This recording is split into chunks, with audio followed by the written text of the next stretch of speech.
RCB പിക്ക് ചെയ്ത സമയത്ത് ഈ പറയുന്ന പോലെ വിരാട് ഭായ് എനിക്ക് വാട്സാപ്പിൽ മെസ്സേജ് ചെയ്യിക്കണ്ടായി. അപ്പോൾ ഞാൻ ലൈഫ് ലോങ് എനിക്ക് ചെറിഷ് ചെയ്യാൻ പറ്റിയ കുറച്ച് മൊമെന്റ്സിലൊന്നാണ്. അസറിന്റെ ജേർണി ഒരു 3 വേർഡ്സിൽ ഡിസ്ക്രൈബ് ചെയ്യാം.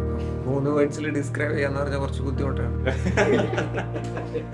ലക്ക് ഫാക്ടർ ഇൻവോൾവ് ആയിട്ടുള്ള ഒരു ഗെയിമാണ് ക്രിക്കറ്റ് എന്ന് പറയുന്നത്. ആരെയാണ് വിശ്വസിക്കേണ്ടത്, എത്രത്തോളം വിശ്വസിക്കണം എന്നുള്ളത്, ആ ഒരു വിശ്വാസം എന്ന് പറയുന്ന ഒരു സംഗതി ലൈഫിൽ നിന്ന് ഭയങ്കരമായിട്ട് നഷ്ടപ്പെട്ടു. IPL കളിച്ചിട്ടില്ല, ശരിയാണ്, മാച്ചസ് ഒന്നും കിട്ടിയില്ല. 2015 ഫെബ്രുവരി 2 എനിക്ക് എൻ്റെ ഉമ്മ മരണപ്പെട്ടു. അങ്ങനെ ഒരു നഷ്ടം വന്നതിന് ശേഷം എനിക്ക് എൻ്റെ ഉമ്മക്ക് വേണ്ടി ഒന്നും ചെയ്തില്ല എന്നുള്ളൊരു ചിന്തയായിരുന്നു. അപ്പോൾ ഇതിന് നഷ്ടപ്പെടാനൊന്നുമില്ല, എനിക്ക് കിട്ടിയില്ലെങ്കിൽ ഒരു കുഴപ്പമില്ല. ആ ഒരു 80 മിനിറ്റ് ബാറ്റ് ചെയ്തപ്പോഴാണ് എൻ്റെ ലൈഫ് അങ്ങോട്ടും ഇങ്ങോട്ടും ആയത് 4 ആൾ അറിയാൻ തുടങ്ങി. മുസ്താഖിനെ അടിച്ച അടിയും ഞാൻ എക്സ്പെക്ട് ചെയ്ത രീതിയിൽ IPL ഓപ്ഷൻ പോകാത്തതും ഒരു മാച്ചും കളിക്കാൻ പറ്റാത്തതൊക്കെയാണ് എൻ്റെ വിഷമം. അപ്പോൾ സേവാഗിനെ പോലെയുള്ളവരൊക്കെ ട്വീറ്റ് ചെയ്തെന്ന് പറയുമ്പോൾ അതിനെക്കാട്ടിലും വലുതായിട്ടൊന്നും എനിക്ക് തോന്നിയില്ല. വിവാഹം അടുത്തുണ്ടാവും, സമയമാകുമ്പോൾ അവർ നടത്തി തരുമെന്ന് പറഞ്ഞു. ഞാൻ മാക്സിമം ഫോഴ്സ് ചെയ്യുന്നുണ്ട്. 2-3 നേരം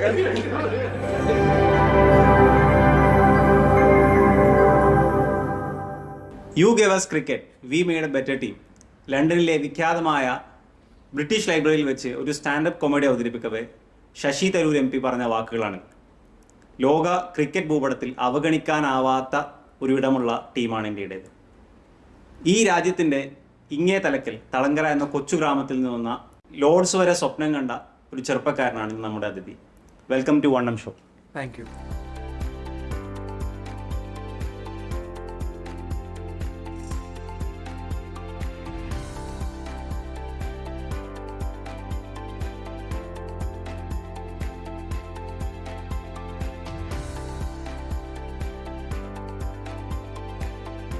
നമുക്ക് അല്പം മധുരം കൊണ്ട് തുടങ്ങാം.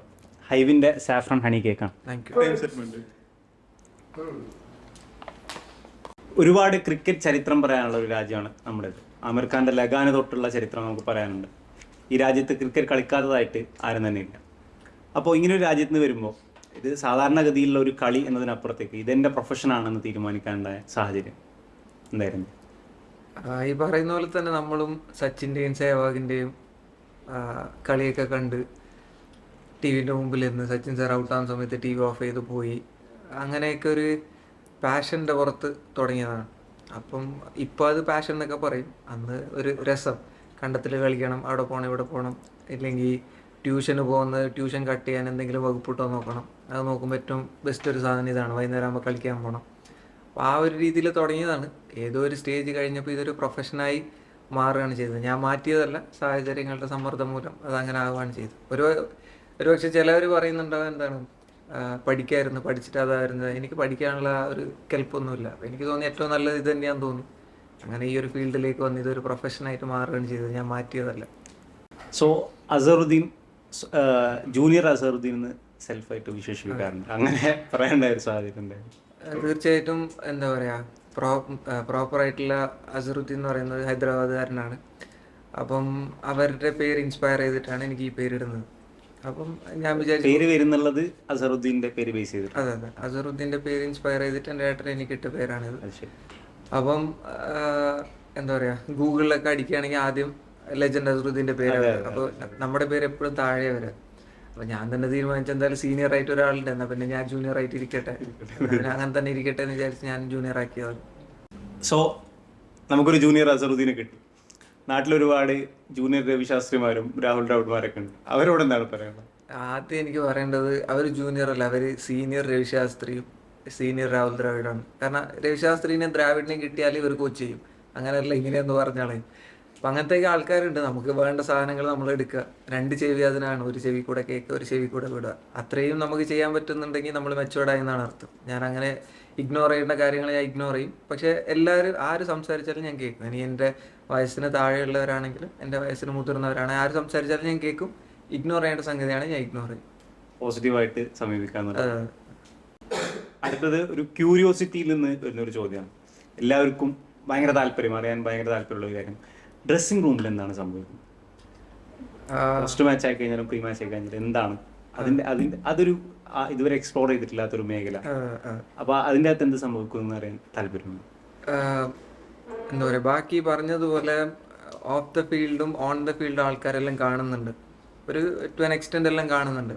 അപ്പോൾ ആൾക്കാർ കാണാത്തൊരു ഏരിയ എന്ന് പറയുന്നതാണ് ഡ്രസ്സിംഗ് റൂം. തീർച്ചയായിട്ടും അതിൻ്റെ ഒരു എക്സൈറ്റ്മെൻറ്റ് എനിക്കും ഉണ്ടായിരുന്നു. IPL കളിക്കാൻ പോകുന്ന സമയത്ത് എങ്ങനെയാണ് എന്താണെന്നൊക്കെ ഉണ്ടായിരുന്നു. അത് അങ്ങനെ എങ്ങനെ പറയേണ്ടതെന്ന് അറിയില്ല. അതൊരു വേറെ തന്നെ ഒരു ഫീലാണ്. ഇപ്പം നമ്മൾ എന്താ പറയുക, നമ്മളൊരു വേറെ ലെവലിൽ കാണുന്ന ആൾക്കാർ, വിരാട് ഭായ് ആണെങ്കിലും AB ആണെങ്കിലും മാക്സി ആണെങ്കിലും, അപ്പം അങ്ങനത്തെ ഉള്ളവർ എങ്ങനെയാണ് പ്രിപ്പയർ ചെയ്യുന്നത്, പോസ്റ്റ് മാച്ച് അവരുടെ എന്താ പറയുക, ഇപ്പം നന്നായി ചെയ്യാൻ പറ്റിയിട്ടില്ലെങ്കിൽ അവരുടെ ഫ്രസ്ട്രേഷൻ എങ്ങനെയാണ്. ചിലവർ AB ഒക്കെ ഭയങ്കര കാമാണ്, അടിച്ചാലും അടിച്ചില്ലെങ്കിലും ഒരുപോലെയാണ് ഡ്രസ്സിങ് റൂമിൽ. പക്ഷേ മാക്സിയൊക്കെ കുറച്ച് അഗ്രസീവാണ്. അപ്പോൾ അതൊക്കെ കാണുമ്പോൾ നമുക്കൊരു റിയലൈസേഷനാണ്, എല്ലാവരും മനുഷ്യന്മാരാണ്, എല്ലാവർക്കും ദേഷ്യവും ഫ്രസ്ട്രേഷനും സന്തോഷവും സങ്കടം എല്ലാം ഉണ്ട്. അതൊരു തിരിച്ചറിവാണ്. പിന്നെ അതിൽ കൂടുതൽ എന്താണെന്ന് എനിക്ക് പറയേണ്ടതെന്ന് അറിയില്ല. അതിൻ്റെ അകത്തൊരു രസമുണ്ട്. അതിൻ്റെ അകത്ത് ഇവരുടെ പ്രിപ്പറേഷനും കാര്യങ്ങളും എങ്ങനെയാണ്, ആ ഒരു ടെൻഷൻ നമുക്ക് മുഖത്ത് കാണാൻ പറ്റും ബാറ്റ് ചെയ്യാൻ പോകുന്നതിന് മുമ്പ്. അതിനിപ്പോൾ ആരാണെങ്കിലും കാണാൻ പറ്റും. അപ്പോൾ ഒരു എക്സ്റ്റെൻഡ് വരെ എനിക്കൊരു റിയലൈസേഷൻ ആയിരുന്നു ഡ്രസ്സിങ് റൂം എന്ന് പറയുന്നത്. എല്ലാവരും മനുഷ്യന്മാരാണ് എന്നുള്ളൊരു ഫീൽ, തിരിച്ചറിവ്. ആക്ച്വലി അസറുദ്ദീനും ഡ്രസ്സിംഗ് റൂമിൽ കയറുന്നത് വരെ ബാക്കിയുള്ളവർ എല്ലാവരെയും പോലെ എക്സൈറ്റഡ് ആയിരുന്നു എന്താണ് സംഭവിക്കുന്നത് അറിയാൻ. ഇത് മനസ്സിലായി കഴിഞ്ഞതിന് ശേഷം എന്താണ് തോന്നുന്നത്, എന്താണ് ഇതിൻ്റെ അകത്ത് നടക്കുന്നതെന്ന് മനസ്സിലായി കഴിഞ്ഞതിന് ശേഷം ഉള്ള ഒരു ഫീൽ, ബിഫോർ ആൻഡ് ആഫ്റ്റർ? ഈ പറഞ്ഞ പോലെ തന്നെ കയറുന്നതിന് മുമ്പ് എക്സൈറ്റഡ് ആയിരുന്നു.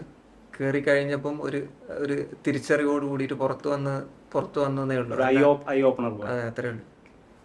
ഈ ഡ്രസ്സിംഗ് റൂമിൽ പ്ലേയേഴ്സിന്റെ ഇടയ്ക്ക് ഉണ്ടാവുന്ന ക്ലാഷസ്, ഈഗോ ക്ലാഷസ് ആയി കഴിഞ്ഞാലും അങ്ങനത്തെ എന്തെങ്കിലും അനുഭവങ്ങൾ? ഇല്ല, അങ്ങനെയൊന്നും തോന്നിയിട്ടില്ല. പിന്നെ മനുഷ്യന്മാരാണ്, ഈഗോ അത് ഇതൊക്കെ എല്ലാവർക്കും ഉണ്ടാവും. പക്ഷെ അതേസമയം അവർ മെച്ചുവേർഡ് ആയിരിക്കും.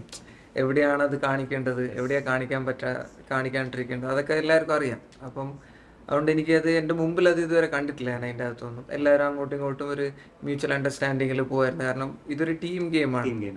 ഈ പറയുന്ന പോലെ 10-22 പേര് അടങ്ങുന്ന ഒരു ഗെയിമാണ്. സിംഗിൾ ഇൻഡിവിജ്വലായിട്ട് കളിക്കുന്ന ഒരു ഗെയിമല്ല. അപ്പം ഒരുപാട് ഈഗോ ഒക്കെ മാറ്റി വെച്ച് നമ്മൾ മ്യൂച്വൽ അണ്ടർസ്റ്റാൻഡിങ്ങിൽ പോയാലേ വർക്കൗട്ട് ആവും, ടീം വർക്കിലേക്ക് അതെ നല്ല വർക്കൗട്ട് ആവും. അസ്ഹറുദ്ദീൻ ഒരു ചെറിയ പ്രായത്തിൽ തന്നെ ക്രിക്കറ്റ് കളിച്ചു തുടങ്ങി. പിന്നെ ഈ മേഖലയിലേക്ക് വന്നു, താഴെക്കിടയിൽ നിന്ന് വളർന്നു വരികയാണ്. അപ്പോൾ ഈ കാലം വരെ, ഈ സക്സസ് ആവുന്ന ഈ കാലം വരെ, അല്ലെങ്കിൽ സക്സസിന് തൊട്ട് മുമ്പുള്ള കാലം വരെ, ഇതാണ് എൻ്റെ ഫീൽഡ് എന്ന് മനസ്സിലാക്കിയിട്ട് ഈ മേഖലയിൽ തന്നെ കണ്ടിന്യൂ ചെയ്യാനുള്ള ഒരു ഫ്യൂൽ ഉണ്ടാവും. അങ്ങനെ പ്രവർത്തിച്ചത് എന്തായിരുന്നു? ഈ പറഞ്ഞ പോലെ ഒരു ഫണ്ടിന് തുടങ്ങിയ ഗെയിമാണ്. ഒരു ഫണ്ടിന് കണ്ടത്തിലേക്ക് കളിച്ചൊക്കെ തുടങ്ങിയ ഗെയിമാണ്. അപ്പം 9th സ്റ്റാൻഡേർഡിലോട്ട് എത്തിയ സമയത്ത് കേരള ക്രിക്കറ്റ് അക്കാഡമിയിലോട്ട് സെലക്ഷൻ കിട്ടി, അങ്ങോട്ടൊക്കെ പോയി. പിന്നെ 2015 നിങ്ങൾ ചോദിച്ചതിൻ്റെ കറക്റ്റ് ആൻസർ ഇതാണ്. 2015 ഫെബ്രുവരി 2-ാം തീയതി എനിക്ക് എൻ്റെ ഉമ്മ മരണപ്പെട്ട്. ആ സമയത്തിന് ശേഷമാണ്, അതാണ് എൻ്റെ അത് ഞാൻ ഒരു നല്ല രീതിയിലാണ് കണ്ടത്. അങ്ങനെ ഒരു നഷ്ടം വന്നതിന് ശേഷം എനിക്ക് എൻ്റെ ഉമ്മക്ക് വേണ്ടി ഒന്നും ചെയ്തില്ല എന്നുള്ളൊരു ചിന്തയായിരുന്നു. അപ്പം ഞാൻ തീർച്ചയായും സഞ്ജു ഭായിൻ്റെ അടുത്ത് സംസാരിക്കുകയും സഞ്ജു ഭായിൻ്റെ അടുത്ത് പറയുകയും ചെയ്തു. ഞാൻ ഒരുപാട് ഇൻ്റർവ്യൂസിൽ ഇത് പറഞ്ഞിട്ടുണ്ട്. സഞ്ജു ഭായിനോട് പറയുകയും ചെയ്ത്, സാധാരണ ആൾക്കാരാണെങ്കിൽ പാരൻസ് മരണപ്പെട്ട് കഴിഞ്ഞ് കഴിഞ്ഞാൽ തീർച്ചയായിട്ടും നമുക്ക് അവർക്ക് പ്രാർത്ഥിക്കാനേ പറ്റുള്ളൂ. നിനക്കാണെങ്കിൽ ദൈവം ഒരു പ്ലാറ്റ്ഫോം തന്നിട്ടുണ്ട്, എന്തെങ്കിലും ചെയ്താൽ തീർച്ചയായിട്ടും മീഡിയാസ് വരുമ്പോൾ നിങ്ങൾക്ക് മീഡിയാസിൻ്റെ അടുത്ത് സംസാരിക്കാം, നിങ്ങൾക്ക് പ്രൗഡായിട്ട് നിൻ്റെ പാരൻസിന് വേണ്ടി ഇത് ചെയ്യുന്നതെന്ന് പറയാം. അപ്പോൾ 2015 ഫെബ്രുവരി 2-ന് ഉമ്മ മരിച്ച് 2015 ഒക്ടോബർ 15-ാം തീയതി ഞാൻ രഞ്ജി ട്രോഫി ഡെബ്യൂ ചെയ്യാണ്. അപ്പോൾ ആ ഒരു 8 മാസം എന്ന് പറഞ്ഞാൽ, ആ ഒരു 8 മാസം ഹാർട്ട് ആൻഡ് സോൾ ഗെയിമിലായിരുന്നു, കളിയിലായിരുന്നു. വേറെ ഒരു സംഗതി എന്നെ ഡിസ്റ്റർബ് ചെയ്തിട്ടില്ല, വേറെ ഒരു സംഗതിയും പ്രയോറിറ്റി ആയിരുന്നില്ല. അപ്പോൾ ആ ഒരു 8 മാസം ഞാൻ എങ്ങനെ നിന്നുള്ളത് എനിക്ക് പറയാൻ പറ്റില്ല. ആ രീതിയിൽ ഞാൻ ആ രീതിയിൽ നിന്ന് under-23 കേരളത്തിന് വേണ്ടിയിട്ട് പെർഫോം ചെയ്ത് എക്സ്ട്രോർഡിനറി ആയിട്ട് പെർഫോം ചെയ്ത് രഞ്ജി ട്രോഫിയിലേക്ക് എനിക്ക് വിളി വന്ന്. അപ്പം മീഡിയാസൊക്കെ എൻ്റെ അടുത്ത് ഡെബ്യൂ ചെയ്യുമ്പോൾ സ്വാഭാവികമായിട്ട് ഒരുപാട് മീഡിയാസ് നമ്മൾ അടുത്ത് വരും. അപ്പോൾ ആ സമയത്ത് ഞാൻ ഭയങ്കര പ്രൗഡായിട്ട് പറയുണ്ടായി, ഇങ്ങനെയാണ് സംഭവം, ഞാൻ എൻ്റെ പാരൻസിന് വേണ്ടിയിട്ടാണ് ചെയ്യുന്നത്. ശരിക്കും ഫ്യൂവൽ അവിടെ നിന്നായിരുന്നു. അപ്പം ഒരു സ്റ്റേജ് കഴിഞ്ഞപ്പം പിന്നെ എനിക്ക് മനസ്സിലായി, പെർഫോം ചെയ്യുകയാണെങ്കിൽ ഇത് എനിക്ക് എൻ്റെ ഈ ലോകം മൊത്തം എനിക്ക് എൻ്റെ പാരൻസിൻ്റെ പേര് എത്തിക്കാൻ പറ്റുമെന്നുള്ളത് അതൊരു അൾട്ടിമേറ്റ് മോട്ടിവേഷനാണ്. അത് ചിലപ്പം ഇത് എക്സ്പീരിയൻസ് ചെയ്യാത്തവർക്ക് അത് പറഞ്ഞാൽ എത്രത്തോളം മനസ്സിലാവുമെന്ന് എനിക്കറിയില്ല. പക്ഷേ എക്സ്പീരിയൻസ് ചെയ്യുന്ന ഒരാൾക്ക് അത് തീർച്ചയായിട്ടും മനസ്സിലാവും. സോ പാരൻസ് ആണ് ഡ്രൈവിംഗ് ഫോഴ്സ് ആയിട്ട്. അത്രേ ഉള്ളൂ. കാരണം രണ്ടുപേര് എൻ്റെ കൂടെ ഇപ്പോൾ ഇല്ല. 2010 ഉപ്പ മരിച്ച്, 2015 ഉമ്മ മരിച്ച്. അപ്പോൾ തീർച്ചയായിട്ടും അവർ രണ്ടുപേരും പോകുന്ന സമയത്ത് ഞാൻ ഭയങ്കര യങ്ങാണ്. അപ്പോൾ എനിക്ക് എന്തെങ്കിലും അവർക്കും വേണ്ടി ചെയ്യാൻ പറ്റുന്നുണ്ട് ഈ ഒരു കാര്യമാണ്. അത് അൾട്ടിമേറ്റ്ലി എൻ്റെ കരിയറും ബിൽഡ് ചെയ്യുന്നുണ്ട്. അതേ സമയത്ത് ഞാൻ ഭയങ്കര അഭിമാനത്തോട് കൂടിയിട്ട് പറയുന്നുണ്ട്. അവർ ചിലപ്പോൾ സ്വർഗത്തിലിരുന്ന് കാണുന്നുണ്ടാവും, നമ്മുടെ 8ാമത്തെ മോന് നമ്മളെ പ്രൗഡാക്കിയിട്ട് നിർത്തുന്നുണ്ട് എന്നുള്ള രീതിയിൽ. അപ്പോൾ ആ ഒരു വിശ്വാസമാണ് ആ ഒരു വിശ്വാസമാണ് എൻ്റെ മോട്ടിവേഷൻ.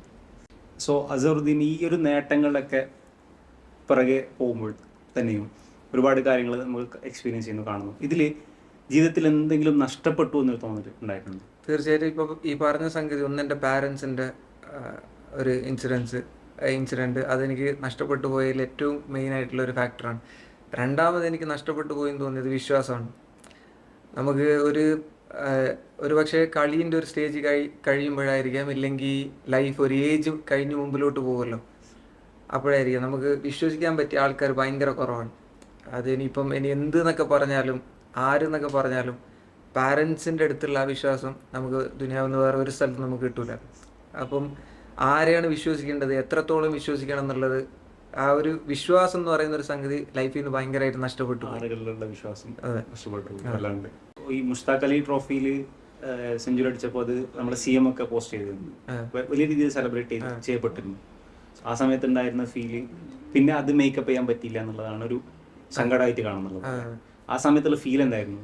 തീർച്ചയായും ഒരുപാട് സന്തോഷം ഉണ്ടായിരുന്നു. നമ്മൾ എന്താ പറയുക, ഞാൻ ഈ ഇൻ്റർവ്യൂവിൻ്റെ തുടക്കത്തിൽ പറഞ്ഞ പോലെ നമ്മൾ സച്ചിൻ സാറിൻ്റെയും വീരേന്ദർ സെവാഗിൻ്റെയൊക്കെ ബാറ്റിംഗ് ഒക്കെ ഇരുന്ന് കാണുന്നുണ്ടായ ആളാണ്. അപ്പോൾ സെവാഗിനെ പോലെയുള്ളവരൊക്കെ ട്വീറ്റ് ചെയ്തെന്ന് പറയുമ്പം അതിനെക്കാട്ടിലും വലുതായിട്ടൊന്നും എനിക്ക് തോന്നിയിട്ടില്ല. അപ്പോൾ അത് ഭയങ്കര സന്തോഷമുള്ളൊരു സമയമായിരുന്നു. ഒരുപാട് പേര് വിളിച്ച് നമ്മുടെ ബഹുമാനപ്പെട്ട CM ഒക്കെ അത് പോസ്റ്റ് ചെയ്യുന്നൊക്കെ പറഞ്ഞപ്പോൾ എനിക്ക് ഭയങ്കര സന്തോഷം തോന്നി. ശരി തന്നെ. പിന്നെ അത് മെയിൻറ്റെയിൻ ചെയ്യാന്ന് പറഞ്ഞു കഴിഞ്ഞാൽ അത് ഭയങ്കര പാടാണ്. അത് എപ്പോഴെങ്കിലും മറ്റേ എന്താ പറയുക, ആണ്ടിലും സംക്രാന്തിയിലും വരുന്നെന്ന് പറയില്ലേ, ആ സാധനമാണ് അത് എല്ലായ്പ്പോഴും ചെയ്യാൻ പറ്റിയൊരു കാര്യമല്ല 37 കൂടുതൽ 100 എന്ന് പറഞ്ഞാൽ.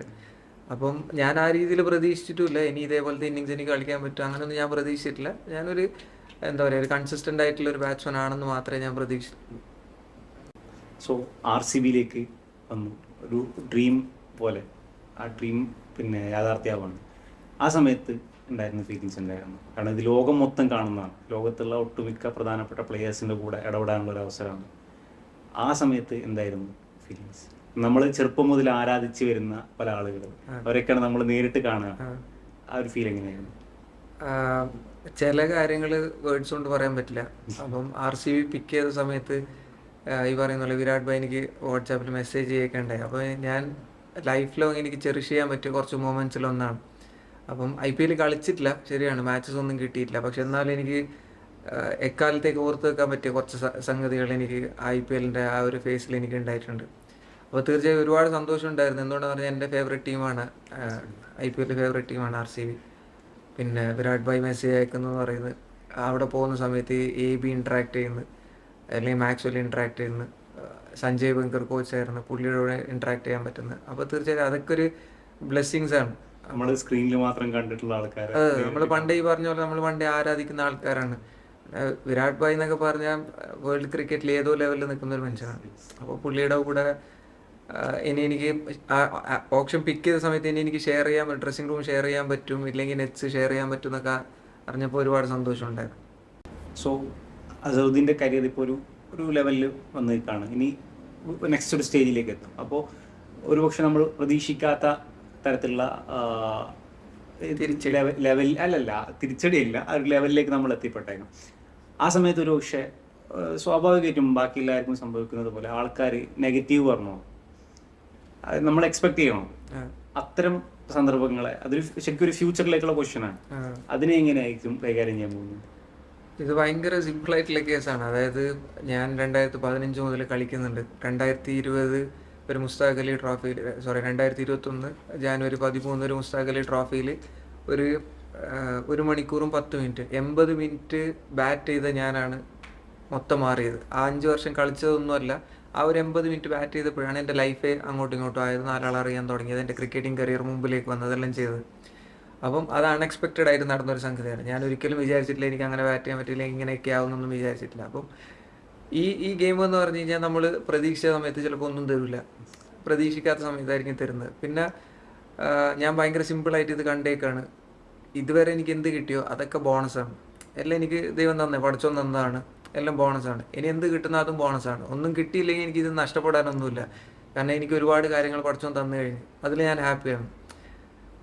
നമുക്കെല്ലാവർക്കും എന്താ പറയുക, നമ്മൾ ഏത് മതമാണെങ്കിലും, ഇപ്പം പടച്ചോനാണെങ്കിലും കൃഷ്ണനാണെങ്കിലും ഈ പറയുന്ന യേശു ആണെങ്കിലും ഏത് മതമാണെങ്കിലും അതിൽ പറയുന്ന കുറച്ച് തിയറി സെയിമാണ്, സിമിലറാണ്. എന്ന് വെച്ചാൽ നമ്മൾ ജനിക്കുമ്പോൾ തന്നെ നമുക്കൊരു സ്ക്രിപ്റ്റ് എഴുതിയിട്ടുണ്ട്, മരണം വരെ ആ സ്ക്രിപ്റ്റ് ഉണ്ട്. അപ്പോൾ നമ്മൾ ജനിക്കുക, അതിൻ്റെ ഇടയിൽ അഭിനയിച്ച് നമ്മൾ തിരിച്ചു പോകുക എന്നുള്ളതാണ്. അപ്പോൾ എന്ന് പറയുന്ന പോലെ അതിൻ്റെ ഇടയിൽ എന്ത് സംഭവിച്ചാലും നമ്മൾ ബോണസ് ആയിട്ടുള്ളതാണ്.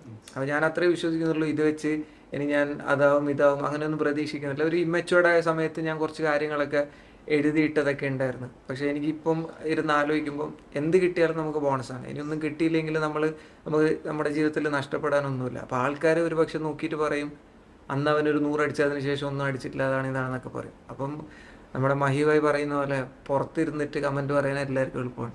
പക്ഷേ ഈ ഫീൽഡ് ഇന്ത്യയിൽ വേൾഡിൽ ഏറ്റവും കോമ്പറ്റീറ്റീവ് ആയിട്ടുള്ള ക്രിക്കറ്റ് നടക്കുന്നത് ഇന്ത്യയിലാണ്. വേൾഡിൽ തന്നെ നോക്കുകയാണെങ്കിൽ അത്രയും ആൾക്കാരുണ്ട്, അത്രയും കോമ്പറ്റീറ്റീവാണ്. അപ്പോൾ അതിൻ്റെ ഇടയിൽ പിടിച്ച് നിൽക്കുക എന്ന് പറഞ്ഞാൽ അത്ര എളുപ്പമല്ല. അപ്പം നമ്മൾ മാക്സിമം നമ്മൾ ട്രൈ ചെയ്യും. നമുക്ക് വിധിച്ചാണെങ്കിൽ നമ്മുടെ അടുത്തേക്ക് വരും. ഇനി നഷ്ടപ്പെടാനൊന്നുമില്ല, എനിക്ക് കിട്ടിയില്ലെങ്കിൽ ഒരു കുഴപ്പമില്ല. പ്രതീക്ഷകളുടെ അമിതഭാരമില്ലാതെ അത്രേ ഉള്ളൂ. അതാണ് ഏറ്റവും നല്ലത്. നമ്മൾ പ്രതീക്ഷിക്കുമ്പോഴാണ് ഈ പ്രശ്നങ്ങളെല്ലാം വരുന്നത്. നമ്മൾ ഈ പബ്ലിക് ഡൊമൈനിൽ ശ്രദ്ധിക്കപ്പെടുന്ന ഒരു ലൈഫാകുമ്പോൾ പല വിഷയങ്ങൾ നമ്മൾ ഒപ്പീനിയൻ എടുക്കേണ്ടി വരും. അപ്പോൾ നമ്മളെടുക്കുന്ന ഒപ്പീനിയൻ എല്ലാവർക്കും ഇഷ്ടപ്പെടണമെന്നില്ല. ചില കാര്യങ്ങൾ നമുക്ക് നോ പറയേണ്ടി വരും, ചില കാര്യങ്ങൾ യെസ് പറയേണ്ടി വരും, ചില കാര്യങ്ങളിൽ ചിലപ്പോൾ പൊതുവെ ആൾക്കാർ കരുതുന്നതിന് വിരുദ്ധമായ ഒരു അഡ്വേഴ്സ് ഒപ്പീനിയൻ നമുക്ക് എടുക്കേണ്ടി വരും.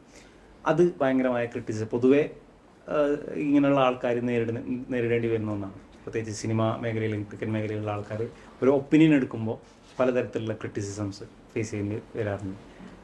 അതിന് എങ്ങനെയാണ് നമുക്ക് കാണുന്നത്? അതായത് മെയിൻ സംഭവം എന്ന് പറഞ്ഞാൽ ആരെയും ഹേർട്ട് ചെയ്യാത്തൊരു തീരുമാനം എടുക്കുക. അത് എത്രത്തോളം ആൾക്കാരെ ഹേർട്ട് ചെയ്യുന്നുള്ളതെന്ന് ആലോചിക്കുക. ഹേർട്ട് ചെയ്യാണ്ടൊരു തീരുമാനം എടുക്കുക. അത് എല്ലാ സന്ദർഭങ്ങളിലും അത് പോസിബിൾ പറ്റില്ല. അതാണ് ഒരു പരിധി വരെ എന്നതാ പറഞ്ഞു. ഒരു പരിധി വരെ അങ്ങനെ തീരുമാനം എടുക്കുക. പിന്നെ നമ്മുടെ ടൊവിനോ തോമസ് പറഞ്ഞ പോലെ ഇത് എന്തെങ്കിലും ചെയ്ത ആൾക്കാർ ചോദിക്കും ഇവനാരാ ഇതൊക്കെ ചെയ്യാന്ന് ചോദിക്കും. എന്തെങ്കിലും പറഞ്ഞാൽ ഇതാരാ ഇവനാരാ ഇതൊക്കെ പറയാന്ന് പറഞ്ഞു. അപ്പോൾ ഏറ്റവും നല്ലതെന്ന് പറഞ്ഞാൽ നമുക്ക് നമ്മുടെ യുക്തിക്ക് നല്ലതെന്ന് തോന്നുന്നത് ചെയ്യാം. അത് ഒരു ടു ആൻ എക്സ്റ്റെൻഡ് ആരെയും ഹേർട്ട് ചെയ്യരുത് എന്നുള്ള രീതിയിൽ ചെയ്യാം. ഇപ്പോൾ എല്ലാ കാര്യവും എല്ലാവരെയും തൃപ്തിപ്പെടുത്തിക്കൊണ്ട് ചെയ്യാൻ പറ്റില്ല. ഇപ്പോൾ സ്വന്തം വീട്ടിലാണെങ്കിൽ കൂടെ അങ്ങനെയാണ്. ഒരു കൂട്ടുകുടുംബമാണെങ്കിൽ ഒരു തീരുമാനം എടുക്കുമ്പോൾ അത് പല അഭിപ്രായ വ്യത്യാസങ്ങളും ഉണ്ടാവും. അത് നമ്മുടെ ഒരു നേച്ചർ അങ്ങനെയാണ്. അതിനെ മാറ്റാൻ പറ്റില്ല. ഒരു പരിധി വരെ അത് ആൾക്കാരെ ആൾക്കാരെ ഹേർട്ട് ചെയ്യാണ്ട് മുമ്പിലോട്ട് കൊണ്ടുപോകുക എന്നുള്ളത് മാത്രമാണ്. അസറുദ്ദീൻ ക്രിക്കറ്റ് സ്വപ്നം കാണുന്നു. ഒരുപാട് ആൾക്കാരത് ഒരു പക്ഷെ കളിക്കുന്നതൊക്കെ ഓക്കെ, പക്ഷെ അത് ഒരു ഫ്യൂച്ചറായിട്ട് കാണരുത്. എന്തെങ്കിലും ജോലി നോക്കി സെറ്റിൽ ആവണം. ഇതിലൂടെ നമുക്കൊന്നും ആവാൻ നമ്മൾ വളരെ എന്താ പറയുക, ഞാൻ ആദ്യം പറഞ്ഞതുപോലെ നമ്മൾ പിന്നെ വളരെ പിന്നാക്കമുള്ളൊരു സ്ഥലത്ത് നിന്ന് വരുന്ന ആളുകളാണ്. അപ്പോൾ ആ നിലക്ക് നമുക്ക് മുന്നോട്ട് പോകാനാവില്ല. എന്തെങ്കിലും ജോലി നോക്കാൻ നോക്കുക, നന്നായി പഠിച്ചിട്ട് സെറ്റിൽ ആവാൻ നോക്കുന്നൊക്കെ പറഞ്ഞിട്ടുണ്ടാകും. അന്ന് അതിനെ മറികടക്കാൻ സഹായമായിട്ട് പ്രവർത്തിച്ചത് അന്ന് അത്തരം വാക്കുകൾ പറഞ്ഞ ആൾക്കാർ ഇന്ന് ഒരു പക്ഷേ വേറെ മേഖലയിൽ ഉണ്ടാവും. അസറുദ്ദീൻ സ്വപ്നം കണ്ട മേഖലയ്ക്ക് എത്തി. ഇന്ന് അവരോട് പറയാനുള്ള മറുപടി ഇല്ല. അങ്ങനെ എന്താ പറയാ, അങ്ങനെ റിവെഞ്ച് രീതിയിൽ അന്ന് അവര് പറഞ്ഞപ്പോ കറക്റ്റാണ്. ഇല്ല, അന്ന് അവര് പറഞ്ഞത് ശരിയാണ്. കാരണം അവർക്ക് എൻ്റെ മുകളിലൊരു വിശ്വാസം ഉണ്ടായിട്ടില്ല. എനിക്ക് എൻ്റെ മുകളിൽ വലിയ വിശ്വാസമൊന്നും ഉണ്ടായിട്ടില്ല. ഇപ്പം എനിക്ക് പറയാൻ പറ്റില്ല ഞാൻ ഭയങ്കരമായിട്ട് കഷ്ടപ്പെട്ട് അധ്വാനിച്ച് ഞാൻ കളിച്ചാൽ പിടിച്ച അങ്ങനെയൊന്നുമല്ല. പല സാഹചര്യങ്ങൾ ദൈവം കൊണ്ടു തന്നപ്പോൾ ആ സാഹചര്യത്തിൽ കൂടെ ഞാൻ പോയി എന്നുള്ളത് മാത്രമാണ്. അല്ലാണ്ട് എല്ലാവരും രാവിലെയും വൈകുന്നേരം പ്രാക്ടീസ് ചെയ്ത് ഇന്ത്യ കളിക്കും എന്നുള്ളത് എവിടെ എഴുതി വെച്ചിട്ടില്ല. അപ്പം കുറേയെല്ലാം ദൈവാധീനമെല്ലാം വേണം. അവരെന്ന് പറഞ്ഞ കറക്റ്റാണ്. അവർ എന്താ പറയുക, നമ്മൾ ഒരു വഴിയിൽ എത്താണ്ടായി പോരുത് എന്നുള്ള രീതിയിലാണ് അവർ പറയുന്നത്. കാരണം അതെ, നമ്മുടെ നാട്ടിൽ നിന്ന് ആരും ഇങ്ങനെ കളിച്ചിട്ട് ഇങ്ങനെ എത്തിയിട്ടില്ല. അപ്പോൾ അതുകൊണ്ട് തന്നെ അവർക്ക് അതിനെപ്പറ്റി അറിയില്ല. ഇപ്പം അറ്റ്ലീസ്റ്റ് ഒരാൾ ഒരു IPL ഫേസിൽ ഇല്ലെങ്കിൽ ഒരു റെക്കനിങ്ങിലുണ്ട്. അപ്പോൾ അതിൻ്റെ വില എന്താണ്, എത്രത്തോളം ആൾക്കാർ അവരെ ബഹുമാനിക്കുന്നുണ്ട്, ഇല്ലെങ്കിൽ എത്രത്തോളം അവർ ഏൺ ചെയ്യുന്നുണ്ടെന്നൊക്കെ ആൾക്കാർക്ക് അറിയാം. അന്ന് നമ്മളത് കളി തുടങ്ങിയ സമയത്ത് അതൊന്നുമില്ല. അപ്പോൾ അതുകൊണ്ട് തന്നെ അവർ നമ്മുടെ നല്ലതിനും വേണ്ടിയിട്ടാണ് പറഞ്ഞതെന്നുള്ളത് മാത്രമാണ് ഞാൻ വിശ്വസിക്കുന്നത്. അങ്ങനെയൊന്നുമില്ല. ഞാൻ ഇപ്പോൾ പറഞ്ഞ പോലെ നമുക്ക് ഒരിക്കലും പറയാൻ പറ്റില്ല ഞാൻ കഷ്ടപ്പെട്ടിട്ട് കളിച്ചതെന്ന് പറയാൻ പറ്റില്ല. തീർച്ചയായിട്ടും എല്ലാത്തിൻ്റെയും അതിൻ്റെ ഒരു അധ്വാനവും കാര്യങ്ങളൊക്കെ ഉണ്ട്. പക്ഷെ അതിലേക്ക് ഉപരി ഒരു അനുഗ്രഹവും പഠിച്ചവൻ്റെ ഒരു വഴികാട്ടലുമാണ് മെയിൻ സംഗതി. നല്ല മനസ്സാണ് അങ്ങനെ പറയിപ്പിക്കുന്നത്. അത് നമുക്ക് കളിക്കുമ്പോൾ മനസ്സിലായി. ഏറ്റവും എന്താ പറയുക, ലക്ക് ഫാക്ടർ ഇൻവോൾവ് ആയിട്ടുള്ളൊരു ഗെയിമാണ് ക്രിക്കറ്റ് എന്ന് പറയുന്നത്. അപ്പം നമുക്കറിയാം, ഇനി എത്ര തലകുത്തി മറിഞ്ഞ് പ്രാക്ടീസ് ചെയ്ത് പ്രിപ്പയർ ചെയ്ത് പോയാലും ആ ബാറ്റ് ചെയ്യുന്ന സമയത്ത്, പ്രത്യേകിച്ച് ഒരു ബാറ്റ്സ്മാൻ എന്നുള്ള നിലയിൽ, നമുക്ക് ഒരു ബോൾ മതി നമ്മുടെ ഒരു മാച്ചിലേക്ക് ഒരു ഇന്നിങ്സ് കഴിയാൻ. അപ്പോൾ നമ്മളിനി എത്ര പ്രിപ്പയർ ചെയ്തിട്ട് പോയി എന്ന് പറഞ്ഞാലും ആ ഒരു ലക്ക് ഫാക്ടർ അവിടെ വേണം. അത് അങ്ങനെ അങ്ങനെ വിശ്വസിക്കുന്ന ഒരാളാണ് ഞാൻ. അതുകൊണ്ട് തന്നെ പ്രാക്ടീസൊക്കെ വേണം, ശരി തന്നെ. അതിലുപരി നമ്മൾ കുറച്ച് നല്ല മനസ്സിനുടമയായാൽ മാത്രമേ സർവൈവ് ചെയ്യാൻ പറ്റുള്ളൂ. ഈ ക്രിക്കറ്റ് മേഖലയിൽ ഏറ്റവും ക്ലോസ് ഫ്രണ്ട് ആയിട്ടുള്ള ആരാണ്? രണ്ട് മൂന്ന് പേരുണ്ട് നമുക്ക്. എന്താ പറയുക, സഞ്ജുവായി അത്യാവശ്യം അടുപ്പമുണ്ട്. പിന്നെ അക്ഷയ് ചന്ദ്രൻ ക്ലോസാണ്, സൽമാൻ നിസാർ ക്ലോസാണ്, നിതീഷ് എം ഡി ക്ലോസാണ്. അങ്ങനെ കുറച്ച് പേരുണ്ട്, എല്ലാം ക്രിക്കറ്റ് റിലേറ്റഡ് ആയിട്ടുള്ള ആൾക്കാരാണ്. കുറച്ച് പേര്, ഒരു രണ്ട് മൂന്ന് പേര് തലശ്ശേരിയിൽ നിന്നുണ്ട്, തിരുവനന്തപുരത്ത് നിന്ന് ഒന്ന് രണ്ട് പേരുണ്ട്. ഒരാളായിട്ട് പറയാൻ ബുദ്ധിമുട്ടാണ്. ഒരാളായിട്ട് പറയാൻ ബുദ്ധിമുട്ടാണ്. കാരണം നമ്മൾ എന്താ പറയുക, പല ടൂർണമെൻറ്റ്സിൽ പല രീതിയിൽ ടീമിൻ്റെ കോമ്പിനേഷനൊക്കെ വരുമ്പം കുറച്ച് പേര് അങ്ങോട്ടും ഇങ്ങോട്ടൊക്കെ ആവും. അപ്പം അങ്ങനെയൊക്കെ ആയിട്ട് അവസാനം വന്ന് നോക്കുമ്പോൾ ഒരു 3-4 പേര് ബെസ്റ്റ് ഫ്രണ്ട്സ് ആണ് ടീമിൽ. സഞ്ജു സാംസൺ ആയിട്ടുള്ള റിലേഷൻ എങ്ങനെ ഡിസ്ക്രൈബ് ചെയ്യാം? സഞ്ജു എന്ന് പറഞ്ഞാൽ നമ്മൾ 17 വയസ്സ് അണ്ടർ-19 കളിക്കുമ്പോൾ മുതലുള്ള ഒരു റിലേഷനാണ്. അപ്പം ഒരുപാട് ഇൻ്റർവ്യൂസ് ഞാൻ പറഞ്ഞിട്ടുണ്ട്. ആ സമയത്ത് തന്നെ പുള്ളി ഭയങ്കര മെച്ചുവേർഡാണ്. എന്ന് വെച്ച് കഴിഞ്ഞാൽ പുള്ളിക്കിപ്പം ഈ 28-ാമത്തെ വയസ്സിൽ പുള്ളി അച്ചീവ് ചെയ്തേക്കുന്ന കാര്യങ്ങളൊക്കെ പുള്ളി 17-ാമത്തെ വയസ്സിൽ നമ്മളടുത്ത് ഷെയർ ചെയ്ത കാര്യങ്ങളാണ്. അപ്പോൾ അന്നൊക്കെ പുള്ളി ഇങ്ങനെ പറയുമ്പോൾ നമുക്ക് ഉൾക്കൊള്ളാൻ പറ്റുന്നില്ല ഇതെന്താണ്. ഒരുപാട് അനുഭവങ്ങളുണ്ട്. അതുകൊണ്ട് തന്നെ എനിക്ക് എന്താ പറയുക, ഭയങ്കര റെസ്പെക്റ്റ് ഉള്ളൊരു മനുഷ്യനാണ്. എൻ്റെ ഒരു റോൾ മോഡലായിട്ട് ഞാൻ കൊണ്ടു നടക്കുന്ന ഒരു മനുഷ്യനാണ് പണ്ടേ. അപ്പോൾ അന്ന് 17 വയസ്സുള്ള നമ്മളടുത്ത് പുള്ളി ഇന്ത്യ കളിക്കുന്ന കാര്യം അതൊക്കെ പറയുമ്പോൾ നമ്മൾ കേരളത്തിൽ നിന്ന് പോകുന്ന നമുക്ക് ആ ഒരു കാര്യം ഉൾക്കൊള്ളാൻ പറ്റുന്നില്ല. ഇപ്പം തീർച്ചയായിട്ടും അതിൻ്റെയൊക്കെ ഭയങ്കര ഡിഫറൻസ് കേരള ക്രിക്കറ്റിലുണ്ട്. പക്ഷെ അന്ന് നമുക്കതൊന്നും ഉൾക്കൊള്ളാൻ പറ്റിയിട്ടില്ല, എന്താണ് പുള്ളി എന്താണ് ഉദ്ദേശിക്കുന്നത് അത് എന്നൊക്കെ. അപ്പോൾ ഭയങ്കര മെച്ചുവേർഡ് ആയിട്ടുള്ളൊരു മനുഷ്യനാണ്. അതുകൊണ്ട് തന്നെ ഭയങ്കര റെസ്പെക്റ്റും ഉണ്ട്. പിന്നെ ഭയങ്കര ഡൗൺ ടു എർത്ത് ആയിട്ടുള്ള ഒരാളാണ്. നമുക്ക് എന്ത് കാര്യം ഓപ്പണായിട്ട് പറയാൻ പറ്റും. പുള്ളീനെ കൊണ്ട് പറ്റുന്ന രീതിയിൽ അത് സോൾവ് ചെയ്ത് തരും. അങ്ങനെ ഒരുപാട് സാഹചര്യത്തിൽ എന്നെ ഹെൽപ്പ് ചെയ്തൊരു മനുഷ്യനും കൂടിയാണ്. എന്ത് കാര്യത്തിലും കൂടെ ഉണ്ടാവുന്നത്. അതെ. അസറിന്റെ ജേർണി ഒരു 3 വേർഡ്സിൽ ഡിസ്ക്രൈബ് ചെയ്യാം? 3 വേർഡ്സിൽ ഡിസ്ക്രൈബ് ചെയ്യാന്ന് പറഞ്ഞാൽ കുറച്ച് ബുദ്ധിമുട്ടാണ്, പക്ഷേ ശ്രമിക്കാമല്ലോ. അതെ, ശ്രമിക്കാം. അപ്പോൾ അതിലെനിക്ക് ആദ്യം വരുന്നത് പാഷൻ, രണ്ടാമതും വരുന്നത് പാഷൻ, മൂന്നാമത്തെയും പാഷൻ. കാരണം ഈ പാഷൻ ഉള്ളതുകൊണ്ട് മാത്രമാണ് ബാക്കിയുള്ള കാര്യങ്ങളൊക്കെ ഞാൻ ഫോളോ ചെയ്യുന്നത്. അപ്പോൾ എപ്പോഴും അതിൻ്റെ പ്രയോറിറ്റി പാഷനാണ്. ആ പാഷൻ കുറയുമ്പോൾ ഇതെവിടെയാണോ അവിടെ വെച്ച് ഞാൻ സ്റ്റോപ്പ് ചെയ്യും. പാഷനേറ്റ് ആയിരിക്കുക എന്നുള്ളതാണ്. അത്രേ. പാഷനേറ്റ് കഴിഞ്ഞാൽ നമ്മളത് എപ്പോഴും ഫോക്കസ് ചെയ്തുകൊണ്ട് അതായത് നമ്മളൊരു സംഗതിയിൽ പാഷനേറ്റ് ആണെന്നുണ്ടെങ്കിൽ നമ്മൾ തീർച്ചയായിട്ടും അതിനെ നന്നാക്കാൻ നോക്കിക്കൊണ്ടിരിക്കും. അതിനിപ്പോൾ എന്താണെങ്കിലും നമ്മൾ പാഷനേറ്റ് അല്ല, നമുക്ക് അതിൻ്റെ ഔട്ട്പുട്ടാണ് നമ്മുടെ ഇതെങ്കിൽ, ഇപ്പോൾ ബിസിനസ് ചെയ്യാണ്, കാശാണ് നമ്മുടെ ഔട്ട്പുട്ട് എന്നുണ്ടെങ്കിൽ, ഔട്ട്പുട്ട് വരാത്തപ്പോൾ നമ്മൾ പയ്യെ വരും പുറകിലോട്ട്. തീർച്ചയായും ബിസിനസ് നന്നാക്കണം, ഇതെൻ്റെ പാഷനാണ്, അങ്ങനെ ആ രീതിയിൽ ചിന്തിക്കുമ്പോൾ തീർച്ചയായും നമ്മൾ അതിൻ്റെ പ്രോസസ്സിൽ ചിന്തിക്കും കൂടുതൽ, ബിസിനസ് എങ്ങനെ നന്നാക്കുക എന്നുള്ളത്. അതേപോലെ തന്നെയാണ് പാഷനേറ്റ് ആയതുകൊണ്ട് എനിക്ക് കളി ഇമ്പ്രൂവ് ചെയ്യണം, ആൾക്കാരുടെ അടുത്ത് പോയി സംസാരിക്കണം, എൻ്റെ കളി ഇനിയും ബെറ്റർ ആക്കണം ഇത് ചിന്ത വന്നുകൊണ്ടിരിക്കും. അപ്പോൾ പാഷനേറ്റ് ആണെങ്കിൽ മാത്രമേ അതൊക്കെ നടക്കുകയുള്ളൂ. പിന്നെ ഈ പറയുന്ന പോലെ രാവിലെ എണീക്കുക, വർക്കൗട്ട് ചെയ്യുക, പോവുക, പിടിക്കുക എന്നൊക്കെ പറഞ്ഞ് ഭയങ്കര ബുദ്ധിമുട്ടുള്ള സംഗതിയാണ്. അപ്പോൾ അത് പാഷനേറ്റ് ആയതുകൊണ്ടാണ് തീർച്ചയായിട്ടും ഒരു എളുപ്പമായിട്ട്. അതെ. ഇപ്പോൾ ഒരു ക്രിക്കറ്റർ എന്ന നിലയിൽ നമ്മളവിടെ പോകുമ്പോഴും എപ്പോഴും കരിയറിനെ പറ്റിയുള്ള ചോദ്യങ്ങളായിരിക്കും. അപ്പോൾ അത് ഒരു വലിയ പ്രഷറായിട്ട് വരാനുള്ള ഒരു സാധ്യതയുണ്ട്. അതിനെ എങ്ങനെയാണ് ഹാൻഡിൽ ചെയ്യുന്നത്? കുറേ പ്രോഗ്രാമിന് പോകാണ്ടിരിക്കും ഇപ്പം. പിന്നെ ചോദ്യങ്ങൾ വരുമ്പോൾ ഈ പറയുന്ന പോലെ കുറച്ച് ഡിപ്ലോമാറ്റിക് ആയിട്ടൊക്കെ ആൻസേഴ്സൊക്കെ അങ്ങനെയൊക്കെ പറഞ്ഞൊക്കെ തുടങ്ങി. ഇപ്പം അവിടെയും തൊടാണ്ട് ഇവിടെയും തൊടാണ്ട് അതൊന്നും ഒരു പ്രഷറായിട്ട് തോന്നുന്നില്ല. പ്രഷറായിട്ട് തോന്നുന്നത് നമ്മുടെ ആ ഒരു ഗ്രൗണ്ടിൽ ഇറങ്ങുന്ന സമയത്തുള്ള ആ സിറ്റുവേഷൻ, അതാണ് നമുക്ക് പ്രഷർ. അത് കുറച്ച് നേരം ഇപ്പോൾ ബാറ്റ് ചെയ്യുന്ന സമയത്താണെങ്കിൽ കുറച്ച് നേരം സ്പെൻഡ് ചെയ്ത് കഴിയുമ്പം ആ പ്രഷർ ആ ഒരു സിറ്റുവേഷനായിട്ട് പൊരുത്തപ്പെട്ട് പോകും. അല്ലാണ്ട് ഓഫ് ദ ഫീൽഡൊക്കെ ഞാൻ കുറച്ചുകൂടെ സ്മാർട്ടാണ്, കാര്യങ്ങൾ ഹാൻഡിൽ ചെയ്യാനൊക്കെ എനിക്കറിയാമെന്ന് ഞാൻ വിശ്വസിക്കുന്നു. ചിലപ്പോൾ തെറ്റായിരിക്കാം, പക്ഷേ ഡിപ്ലോമാറ്റിക് ആയിട്ട് നിൽക്കാൻ എനിക്കറിയാം. സോ ലാസ്റ്റ് ക്വസ്റ്റ്യൻ ആണ്, അസറുദ്ദീൻ്റെ സക്സസിന് ശേഷം കാസർഗോഡ് ജില്ലയിൽ പൊതുവെ ക്രിക്കറ്റ് മേഖലയിൽ ഇൻഫ്രാസ്ട്രക്ചറിൽ നല്ലൊരു ഡെവലപ്മെൻറ്റ് നമുക്ക് കാണാൻ പറ്റുന്നുണ്ട്. യങ്സ്റ്റേഴ്സ്, പുതിയ കുട്ടികൾ ഇതൊരു അസഹർ വെട്ടിയ വഴി ഞങ്ങൾക്കും പോകാനുള്ള വഴി എന്നുള്ള നിലയ്ക്ക് കാണുന്നുണ്ട്, ഒരു ഇൻഫ്ലുവൻസറായിട്ട് കാണുന്നുണ്ട്. അവരോട് ഈ വളർന്നു വരുന്ന ഈ തലമുറയോട് എന്താണ് പറയാനുള്ളത്?